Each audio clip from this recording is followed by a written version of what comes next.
as long as we are following the law. For example, if we stick to the law and then my child steals, the police will come here. What am I expected to do?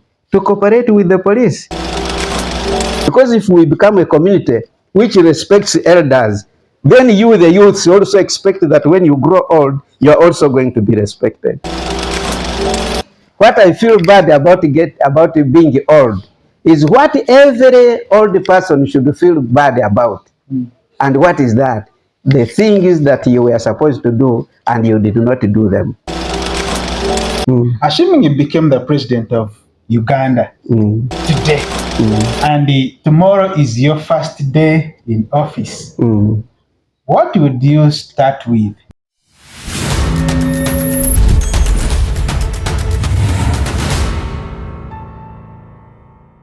Welcome once again to Wamba TV. Today we are very excited to be hosted by the Bishop of the Charismatic Church, Right Reverend Hannington Bahemuka. We are so happy and very, very privileged to have you.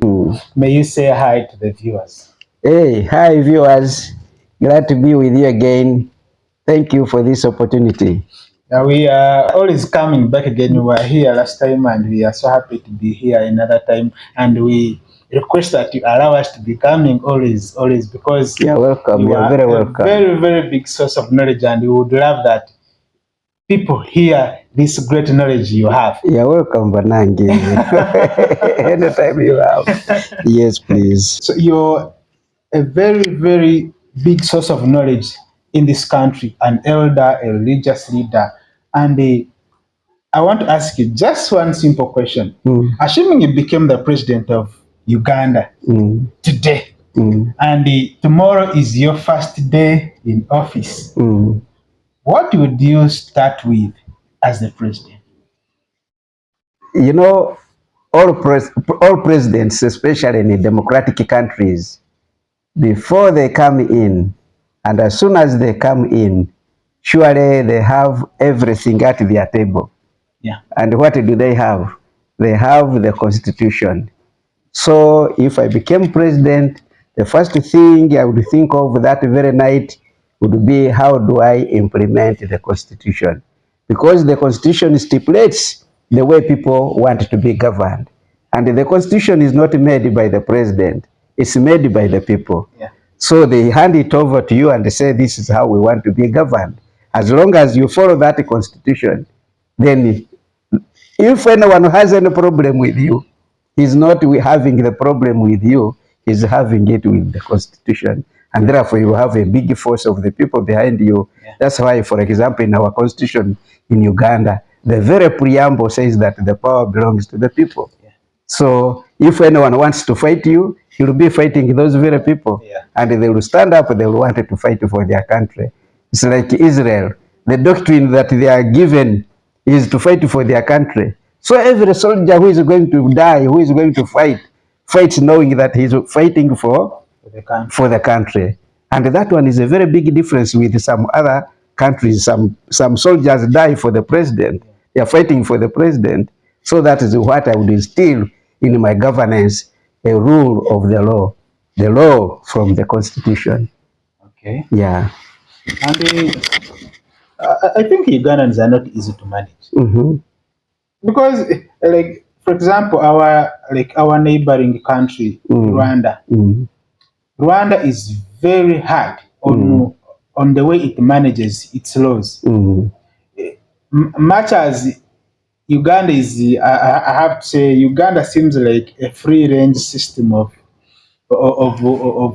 governance. You break the law, and things are very easy. So I want to say, if you want to implement the law to the core here in Uganda, are you sure you'll manage? Yeah, you know, even that which you are calling free range, I think the best meaning would be freedom. And the people need to be ruled in freedom.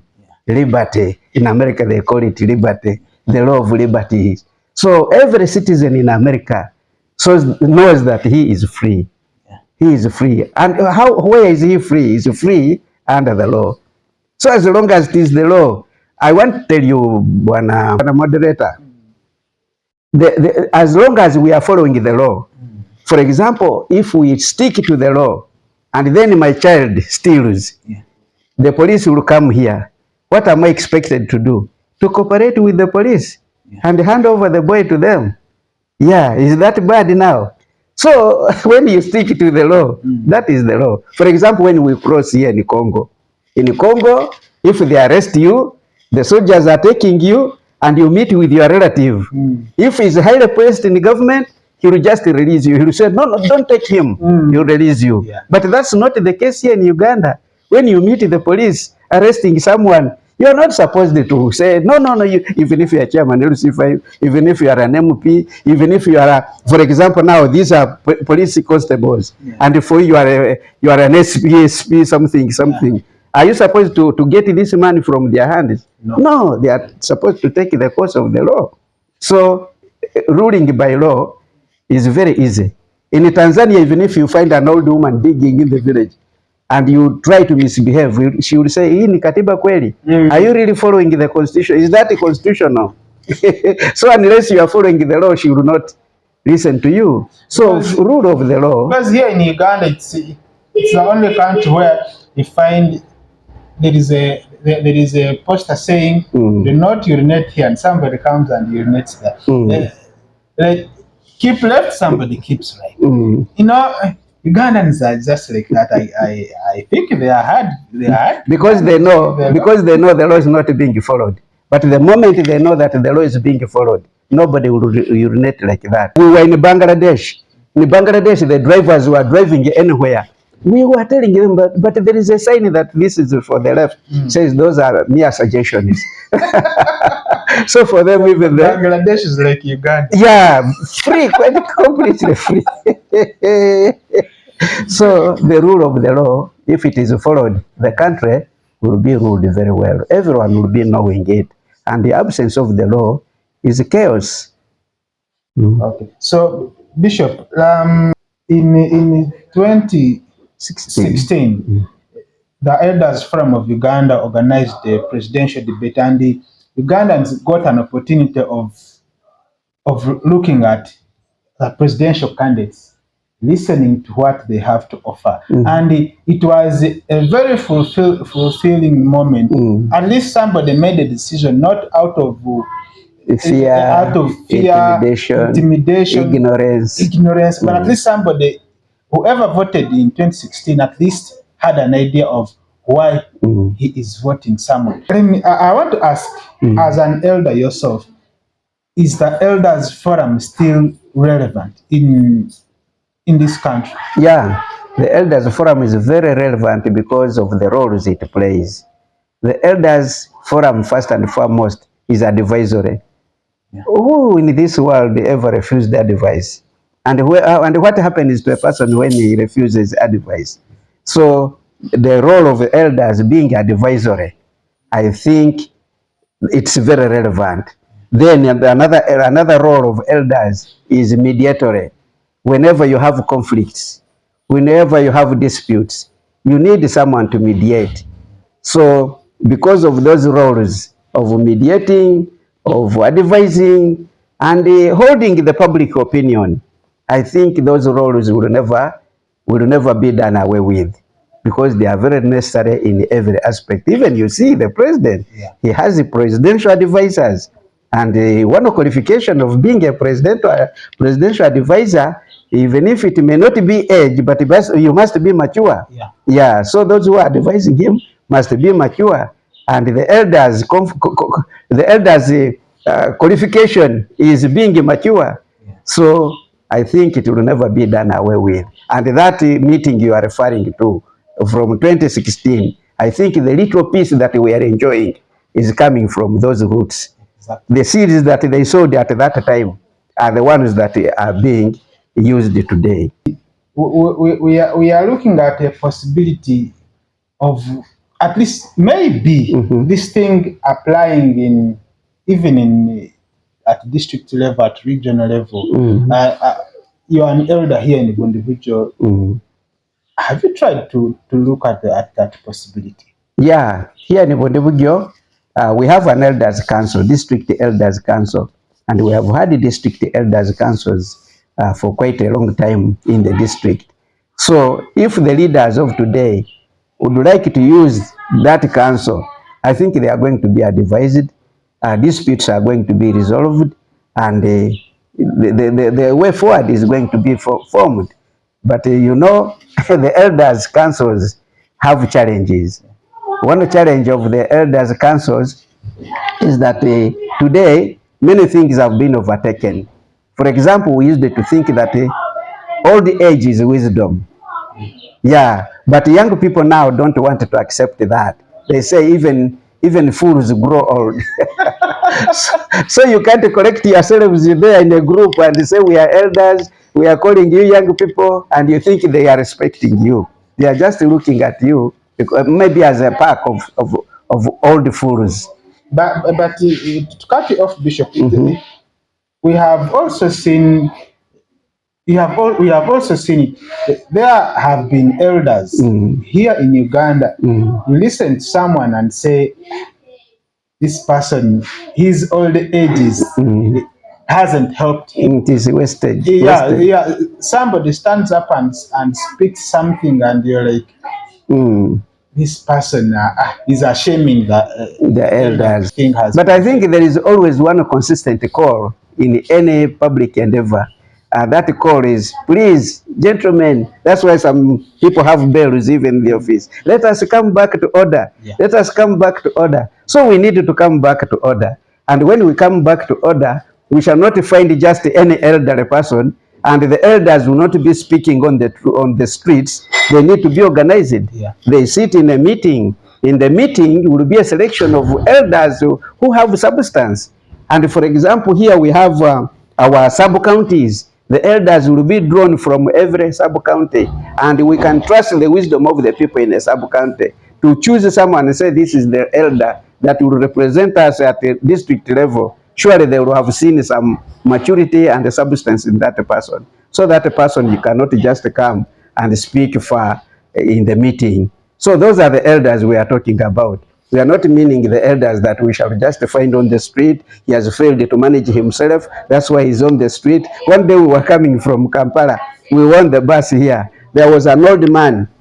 He was driving a tigari, a wheelbarrow, waiting for people to give their luggage to him so that he can take them. Some young man refused and said, you say, what are you doing here? At your age, you should not be driving a wheelbarrow. So that one would have failed to manage himself to come to that extent. Yeah. That is not the opinion we are looking for from such a person. We are looking from a man of substance. For example, here in Rwenzori, when we have these political and the tribal conflicts, we formed an elders council. It was a form of elders council, but we called it the eminent persons committee. So you see, to appear on that eminent persons committee, you must be a person of substance. You can't just be anybody that the people will laugh at and ridicule you. I'm a Mwisi, but being an elder, if we go to Kasese, even if people in Kasese will listen to me. So the fact that Uganda is one of the youngest nations in the world, and we also have an opportunity that we still have people who are mature in age. Is there something that scares you as the elderly people? Yeah, we are scared by the changes of modern changes. For example, elders used to be respected, but these days you find armed youths, whether in the army, police, or anything, even in the rebels. Now, their power is in the gun. Now, for you, the elder, you are not armed. Do you think that kind of person will respect you? It takes a lot of nurturing for the youth to be able to respect the elders. But if that nurturing is not there, that sensitization and teaching and the upbringing is not there, they are going to overlook the elders because they are the ones with the guns, they are the ones with the money. So when a young person is rich, he doesn't want to listen to the old people. And education, if the young man is educated, he will think he has collected all the wisdom. He will take his education to represent even wisdom. So he does not. That's what scares us as old people. We are scared of the youths because We know they have now the weapons of power, like education, like money, like the respect, like the jobs that they have. You go to him, he's a cow in the office. If he chooses to ignore you, to say, Mzee, I'm still busy. Yeah. Hey, come tomorrow. And if you tell Mzee to come tomorrow 5 days, do you think he will still come? So he will get, and then the political camps of these days. If you are a chairman LC5 in your office, and an elderly person sees that things are going wrong, and you are coming to advise, he's coming to advise you, the first thing you weigh, because what politicians, they are weighing scale is support. Yeah. Did he support me? If he finds that you did not support him, do you think he's going to listen to your advice? I'm busy. Yeah, but the elders are always wise. What they can do if something is going wrong, and they know that the chairman LC5 is the one responsible for that error, I think you will not confront him by yourself to come to his office, because you know he will not listen to you because of the political background. So you go and meet other elders. You talk about the issue, and it's not personal. It's an issue for the whole district. It's development, it's service delivery, it's a representation and whatever.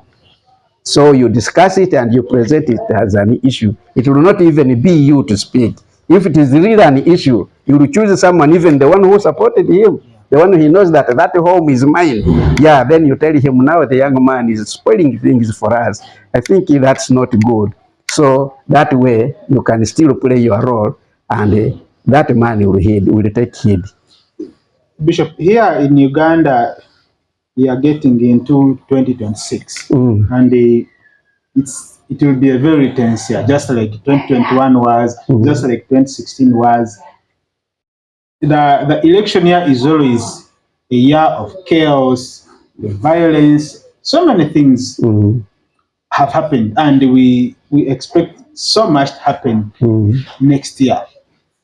As the Elders Council here in the individual, and the eminent persons, the committee in the region, and the whole Elders Forum in the country, are you thinking of putting this country into order? You know, someone said that you don't do the same thing in the same way and expect different results. You have a program. You do it in a certain way, then it brings certain results. Then next time you repeat it, do it in the same way. It is the same thing. How are you going to expect different results? So there is a saying where people say, "Do they hear?" What does that mean? It means that they tell them and they don't hear. Even the government of Uganda, we have an electoral commission, but do they hear? The electoral commission is taught that before the people go into elections, you have a responsibility to teach them their civic rights and the whole process, how it will go. But now we are remaining with about how many months to go to voting? Just a few months. Yeah, and they have been in. Yeah. Actually, a few months to voting. The presidential candidates are already picking picking nomination forms. So they are looking at less than 4 months. Yes. Now the electoral commission. In Kenya, actually, they added another word: independent electoral commission, which means you are not leaning to anybody. Yeah. But how long have they been in place?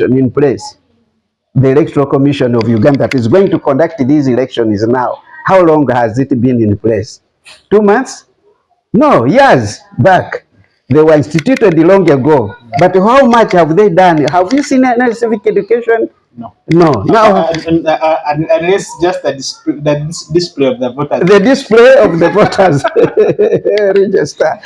The display of the voters register is the main exercise of the electoral commission, which everyone has seen. And when I look at their budget, I don't know whether all that money is supposed to go into the display of the register. But what do they do in the That's the question. What do they do? You ask any small child here, what does the electoral commission? I think it should be a question in P6 and P7. The offices are there. What are the functions of the electoral commission? The offices look busy. Very busy, well facilitated. I think even in the parliament, sometimes they ask for supplementary budget, but the work is not done, and now they expect different results. So even this election is, if we repeat the very errors that we had last time, I think it is nobody else to blame but the Electoral Commission. Yeah. So, are there times when you, as an elder, look at another elder and say, this person is disgracing us as elders? Yeah, of course, yes. If you can't see that, then you're not also worthy to be an elder. If you're an elder, you should see where someone is disgracing your team. Even in football, if someone says, you know, you're not keeping the back very well, no, you are not shooting very well, I think that's what makes them score. Yeah, so in the same way, if we can pat one another's shoulder and say, please check yourself, you are not working very well, I think then that then we shall have hope. So as we head to the general elections, what do you look at as the major role of the Elders Forum? The major role of the Elders Forum, yeah, good enough here in our district. We have the RDC. He has time on the radio, on the two radios that we have. The Elders Forum, the Elders Council, they need to come together and discuss their way forward and see the interest of the district. What do we want in this district and what don't we want to see candidates doing? Then if they do that, at least for me, I went to the radio before the election is and talked to them what we do not want to see on the election day. But they have not seen our elders council in the district. The bad thing is that they choose an elders council thinking that it will bring the interests of the people of their area onto the table, but for them they represent a certain leader. If you are a chairman of C5, the first thing you do is to elect an elders council, and you choose only those people who supported you. If they talk, they tell you someone else is also sensible, you say that one did not. Actually, the chairman comes with his list on the day of the election. If someone actually put it up and said in the elders council and said on the election of the elders, is so and so in this council, they said, if your name is not on the chairman's list, you can't appear on this council. Now, if it is a political arm of the leader, do you think it is going to do good? What if that person is also a candidate? So it will be a continuation of support for that very person. The mistakes, the errors, what you wanted to be to happen will not be considered. You see, that's the bad thing that we have. So have you given up? No, we are not desperate. We shall not give up. We use other avenues. For example, we have religious leaders. We have some organizations here, civil society organizations. We can pass through those to bring the message forward so that those can curb the problems that would have come forward. Yeah, and that way we shall have a peaceful election. And I think we are beginning to see, for example, in the elections that we had, the party elections, I think our district was not as violent as people had feared. Yeah, our district was not as violent, and there were very few cases of malpractices, and those can be correctable. So by the time we come to that time, I think some of us who are really socially conscious, we have to put in our effort and make sure that we sensitize. We have avenues. I can go and talk to the RDC, tell him this is what we are fearing, this is what we are anticipating, and the RDC will go on radio and speak about it. I can talk to the DPC. During the DPC's hour on radio, he or she will talk about the things that are going to spoil the elections and warn, and that way we shall have good elections. Bishop, there is this talk by the youth. Like every time you speak of an elder, the first thing that comes into their mind is those ones. There's nothing they can tell us. They are old. They're tired. They are retired. There's nothing they can add to this country. Does it offend you? Of course, every elderly person is offended by misconduct of a youth. But the solution to that is upbringing. We appeal to our fellow elders. We appeal to all parents to bring up with their children very well. Because when children are well brought up, it doesn't matter whether that child knows you or not. If from home, I say this usually about teachers, school teachers. If any child is disrespecting a teacher in class, it is because of the discussion that is held at home. Yeah. For example, in the home, if they say that teacher, that teacher, that do you think that child, when he comes in class, is going to respect this teacher? No. But at home, if they tell them that the first thing to do at school is to respect your teachers, if ever they bring you here telling me that you have disrespected the teacher, you will see what I will do to you. That child will be obedient to the teacher, and such a thing, disregard of elders will not appear. For example, in America, in America, they have high respect for elders. They call them seniors. Yeah. Their trainings are used to go at a half price because they would ask me my age. I'm beyond 60. Oh, if you are beyond 60, it is a half price. Yeah, and in the train, you find there at least 4 chairs. They are painted yellow. They are reserved for elderly people. So if an elderly person is coming, and for you are a youth and you are seated there, you will see the youth stand up for the elder. And they respect their army very much. They call them servicemen. So a serviceman is given first priority, then an elder, then someone who is doing some work that is very beneficial for the country. So as the elders, we need to teach our children in the home. For example, one day I was an archdeacon here at Humado, and I was riding my bicycle from Busunga to Bundibujo here. We reached that river there, is that Rugo, down there. You see from Rugo up to Kayenje, you are going uphill. So you cannot ride. So I was pushing my bicycle. I pushed it from that river over that Gomborora sub-county and up to the tip of the, and there I wanted to ride and now go. I was walking with a young man. When we reached there, he said, "Can you give me a ride?" Can you imagine? I've pushed the bicycle, I was with you. Sure, you couldn't help me. You say I'm an old man.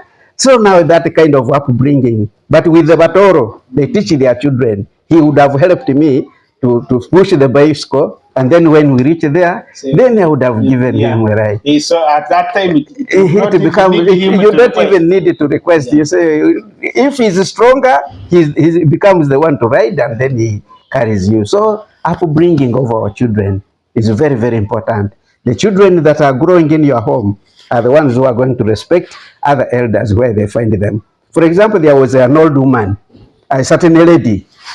She had a child, and she had the mother. She was looking after the mother. But the mother, because of old age, every time they would give her food, the hands were trembling. And because of the trembling, she would sometimes hold the plate and then it falls down and it breaks. So the daughter shouted and said, "You have finished all my plates." This time called the daughter and said, "Take this money, go to the shop over there. They sell their wooden plates. Buy that wooden plate for your grandmother because she has finished all our clay plates." So the girl went, and then the girl bought 2 wooden plates. The mother shouted and said, "I did not send you for 2. Why did you bring 2? Said, "This is for my grandmother, and I'm going to keep this one until you grow old. When you start trembling, I will be serving you on this one." So you see the upbringing of a child. That child, very good lesson. She knew that even the mother is going to grow old. So the whole treasure of old people, the whole their treasure, where they draw from, where their respect comes from, is the knowledge of the youths to know that they are also going to grow old. So they are banking the youth. When you are a young person and you are respecting an elderly person, it's like putting money in a bank for yourself. You are saving for yourself. Because if we become a community which respects elders, then you, the youths, also expect that when you grow old, you are also going to be respected. But if you don't respect them now, remember your children also will not respect you. I read somewhere, somebody was saying, if you have children and you would love that those children take care of you in your old age, you have to take care of your parents, so that they are growing, they should know that it means when your parent has grown, it's your responsibility to take care of them. So when they grow up, they will grow when they know that when your parents grow up, it is your responsibility. Yeah. But like that example you've given, if your parent comes to your home and you mistreat her, it means you're training your child that when your parent has grown up, it's just a disgrace. Yeah. And by the way, children should remember that these elderly people have treasure in them. That wisdom, the experience, the what, the love, whatever happens, what they remain with is the love for their family. There was a young man one day, he was weeding in his garden. He looked at the father was sitting there helplessly at the couch, at the porch. The man said, this father has become useless. Now, you know what we do with useless things. You throw them away. So he went and bought a coffin, and the coffin was a very big one, very good, very expensive. It had even wheels. So he got the father and said, Dad, enter this box.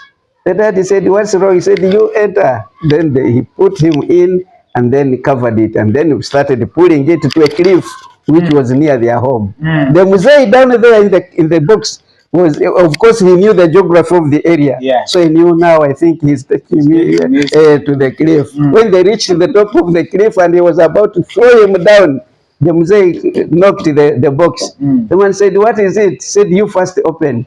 He opened. He said, you get me and throw me alone. Leave this box, go and sell it for my grandchildren. So it's even when he's dying, he has a heart for the grandchildren. So young people don't know that. Imagine he has a heart for your children. Yeah, don't waste this thing for their future. Please sell it and give them good life. So people should treat their parents very well, so that their parents also in turn, their children in turn, will also treat them very well. Is the way this generation has, I have to say, degenerated. Is there anything that can be done? Yeah, there's still a lot of hope, especially we as Africans. Even in modern society, I heard that China is debating to make it a crime for anyone who doesn't look after their parents, because Western culture had overtaken that role, and they had taken it away from children. Your father is not your responsibility. Your father is supposed to keep money that is going to keep him when he's old. Actually, among the whites, among the Western people, the greatest shame is to fall sick and you fail to take yourself to hospital.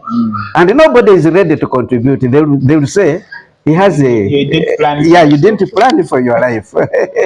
But now I'm thankful to the Chinese that they are reminding the young people now that it is still their responsibility to look after their parents. And if every youth grows up with that responsibility, imagine someone said that you can raise 8 children, but when you grow old, none of the 8 children will look after you. For you brought them up, 8 of them or 20 of them, but none of them will look after you. That's, I think, disheartening to the parents. When a child is thrown away by the parent, people ridicule the parent. Now, what if you throw away your father, your mother? You should also be ridiculed. Yeah, some people blame youths when he buys cement, he buys he makes a very big grave for the father. I think he's continuing his respect for the father. He should not be blamed. You see, even this Bazungu who they call it what? Cremation, when they burn a dead body. Still, even when the body is burnt, they collect the ash, you put it in a bottle, then they label it. This is your father, this is your grandfather, this is your son. So when they are migrating to another house, you go with those bottles and you put there all the people that have passed on. That's your family. Even when they are dead, they are still your family. Bishop. If you, I know you've at some point gotten an opportunity to meet the president. If, assuming you met him one-on-one and there is something you want to tell him, what would that be? I would first of all thank him for the way he has governed us all these years. I tell you, that man has led this country with the kind of wisdom that people don't usually see. I think, like the Waganda say, Basimo Genze, but the time we lose him, we are going to miss a lot. But even if he goes, the example he has left, Ugandans will never be ruled in a different way, and they accept because they have seen the good governance of the man. They will never accept. They will say, President so and so never used to do this. So I'm glad that he has played his part, and people will not forget him, and even young people are going to emulate him. Museveni has shown his example because one of the roles of an elder is to show example. Now he's an elder. So he has shown young people how to rule. Where he's wrong, that's where they will correct, they will need to correct. But where he has led for 40 years, surely you cannot say it was all or nothing. It was a lot.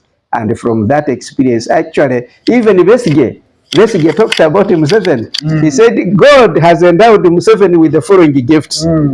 One, he has given him a long time in office. Isn't that a treasure?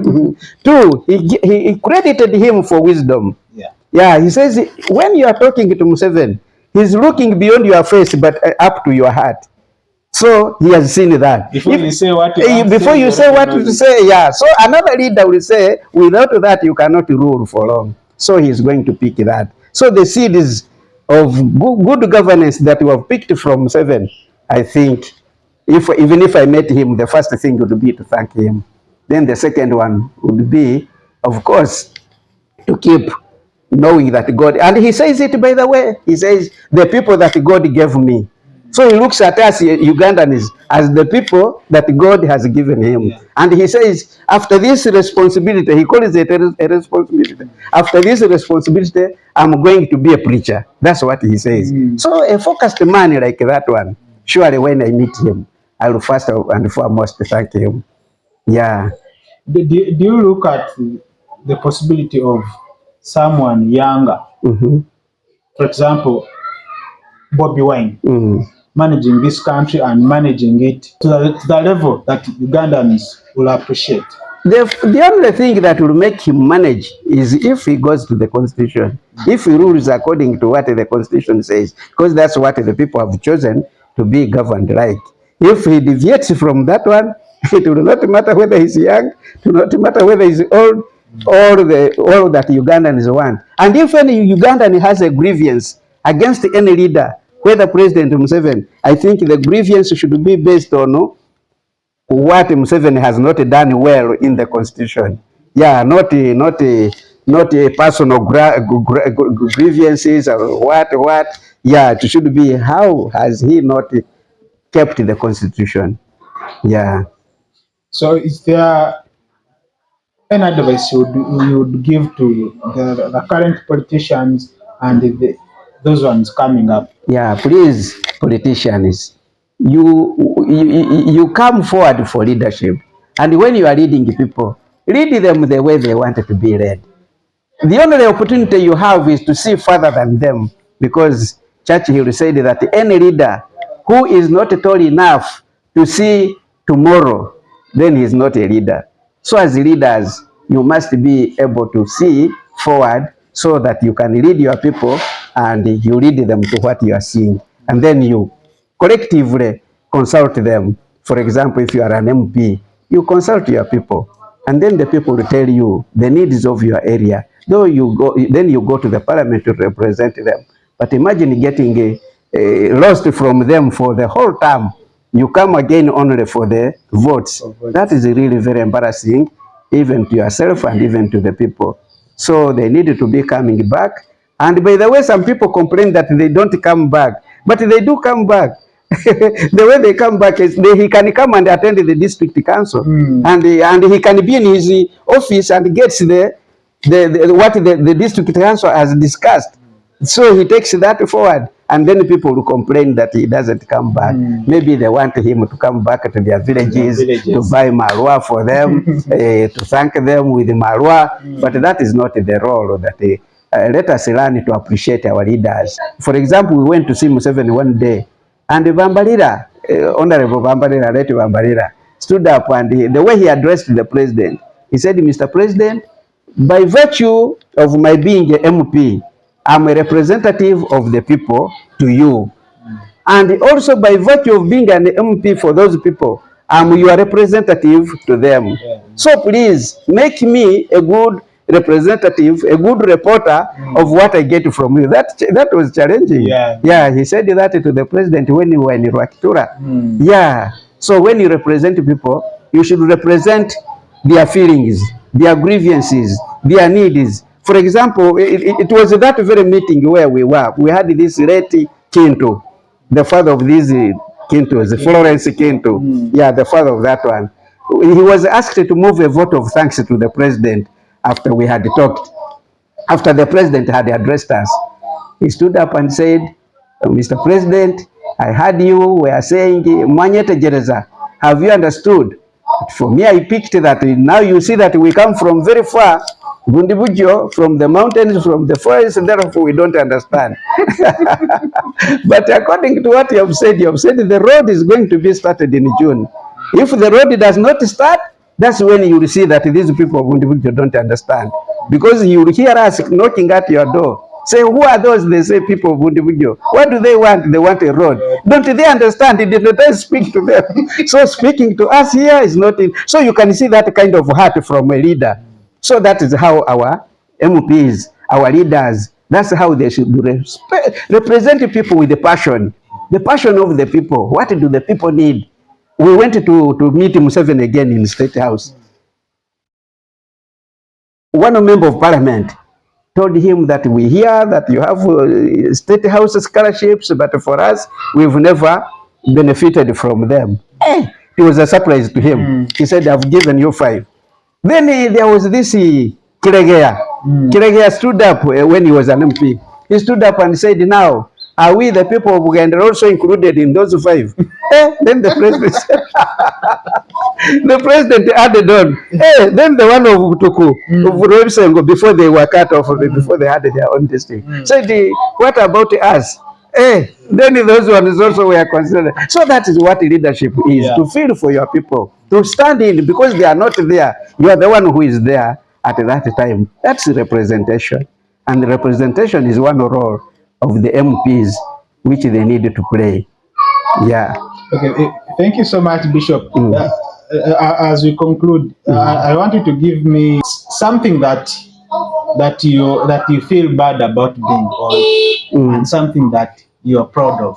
Yeah, I will give 2 things. One, what I feel bad about being old is what every old person should feel bad about. And what is that? The things that you were supposed to do and you did not do them. That is very bad. It's the greatest regret in this world. And you should always wake up with that regret so that you know. The Bible says, teach us to number our years so that we can have wisdom on how to live. Yeah, that's what the book of Psalms says. So every old person, every growing up person, every elder should think of what he or she should have done. And if you still have time, and it is never too late, you can do reparation, you can fulfill what you were created for. As I told you the other time, when David was dying, David said, the Bible says that after he had done all that God had wanted him to do, then he rested with his grandfathers. So as an elderly person, you should not rest until you find out the purpose for your life and have you fulfilled it. Self-fulfillment is the greatest satisfaction. If you find that you have not fulfilled what you wanted to do, that is a very bad regret. But then what I'm proud of is the little that I've been able to contribute in this world. Yeah, when I look at what I've contributed in this world, I say, thank you, God. Even if there is no one to thank me, I will just pat my own shoulder and say, well done. You know, we are 2 in 1. There are 2 people in 1. The other one can say, thank you, Mr. Bahemuka, you have done very well. Thank you. So that is what I bank on. The things that I've done. What have I done? I've built schools. I've built a health center. I've built churches. And those 3, which I call TOD, triangle of development. I think my contribution to this country's development, I think I'm satisfied because I've seen young people come to me. They are now nurses. They are now they are about to become doctors. Those that have passed through my school, they say we are here because of you. We are who we are because of you. That is very satisfying. So those are the two things. The things that I regret are those things that I did not know. Some of them I'm conscious of them. Some, but I know the limitations where I did not do them. Then when you have such an excuse, it keeps you safe. You can't run mad over something which you would have done, but then what you need, what you ought to have done, even that very little. For example, I have a water tank here, which is 10,000 liters. 10,000 liters feeds about 500 people in this community. When people are drinking that water, I feel very good. Yeah, so what you have done for the community will always be your crown. Yeah, and God tells us that when we get to Him, He will say, "Welcome, well done, my faithful servant. You were faithful in small, but now you become faithful in many. You inherit a lot." Yeah, that's what the Bible tells us. Thank you so much, Bishop, for giving us time. We are so happy to have you, and we would love to come back some other time. And people need to consume this knowledge you're having. Give us your last words as we conclude. My last word to the elderly people.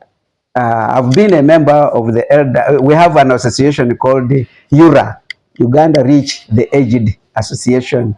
Our headquarters is near Namugongo there, between Namugongo and Kireka. That's where our offices are.